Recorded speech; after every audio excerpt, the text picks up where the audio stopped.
Faire disparaître d'Internet certaines données nous concernant, certains en auraient eu bien besoin. Seulement, est-ce possible? On a posé la question à la CNIL, la Commission nationale de l'informatique et des libertés.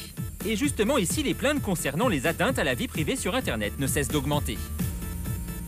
Très souvent, c'est quand même des personnes qui, effectivement, n'arrivent pas à obtenir la suppression d'informations les concernant sur différents sites ou blogs et qui, après avoir effectué une demande d'effacement en justifiant et en expliquant pour quelles raisons cela porte atteinte à leur vie privée, à leurs droits, à leur liberté, au bout de 2 mois n'ayant pas de réponse, saisissent la CNIL.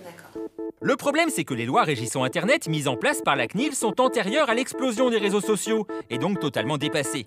La notion de droit à l'oubli sur Internet est donc encore à écrire. Vous avez effectivement toutes ces données qui vous concernent, qui sont utilisées et dont vous n'avez pas forcément idée de qui les a, pourquoi faire, à qui va-t-il les transmettre et surtout combien de temps va-t-il les garder.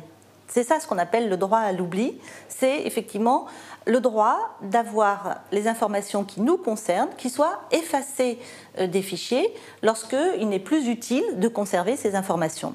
Donc on pourrait imaginer qu'il y ait des nouvelles techniques qui permettent de taguer les informations personnelles que je mets sur Internet pour que ces données n'aient qu'une durée de vie limitée. En attendant la mise en place de ces nouvelles techniques, comment se protéger? Imaginez, vous avez été pris en photo dans une fête dans un état, disons, pas top. Et vous n'avez vraiment pas envie de faire le buzz avec. Alors que faire? Vous pouvez toujours vous assurer. Et oui, c'est nouveau, mais certaines assurances proposent désormais de vous couvrir en cas de présence non souhaitée sur la toile. Vous allez sur Internet, vous trouvez la photo de vos enfants qui ont fait une fête, ils sont déchirés, ils ont fumé, ils ont bu, enfin, ils sont dans un état, bon, pas possible. Ils ont été très contents de faire des photos avec leurs copains, on les voit bien, on les reconnaît très très bien, et puis ce truc-là, ça va rester, ça va tourner. Qu'est-ce qu'il faut mettre en place comme moyen pour réparer ça? On attaque, on demande gentiment au fournisseur d'accès d'enlever le truc. Parfois, ça peut être simple, c'est facile, ça peut se dégonfler très très vite, et parfois, ça peut être beaucoup plus compliqué. Donc, si c'est plus compliqué, si c'est plus seulement du juridique et que ça devient du technique, on fait intervenir des techniciens. Donc là, c'est vraiment des spécialistes de l'e-réputation.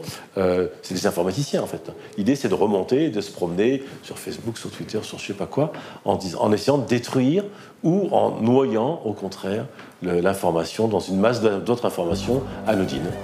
Une assurance proposée par cette compagnie à 10 € par mois. C'est bien, mais effacer des données, ça n'est pas toujours simple.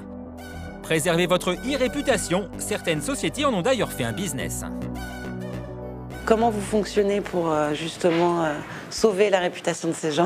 On va déterminer quel est l'interlocuteur le mieux à même de supprimer l'information. Parce que c'est ce qui marche le mieux, hein, quand même, quand on a un article qui vous dénigre, diffame sur Internet ou un faux profil sur un réseau social ou autre chose. Le mieux, c'est que ce soit supprimé du serveur qui l'abrite. Comme ça, votre réputation dans Google est rétablie. Bref, effacer un article ou un profil, c'est jouable. Mais Internet, c'est vaste. Et ici, on se heurte à pas mal d'obstacles. Après, on peut se retrouver dans le cas de quelque chose qui a abrité à l'étranger, avec c'est difficile de remonter jusque même au contact du site. Et ensuite, il y a des cas plus pénibles dans lesquels on ne peut pas tout supprimer ou rien supprimer.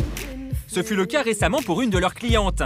Aujourd'hui, quand on tape son nom sur Internet, on ne tombe sur rien de diffamant. Mais ça n'a pas toujours été le cas. Avant, c'était tapissé de sites érotiques qui reprenaient des photos d'elle. Pourquoi elle avait fait quoi en fait? Elle avait posé nue en fait. Donc, ce qui n'est pas forcément très grave. Par contre, quand c'est toute votre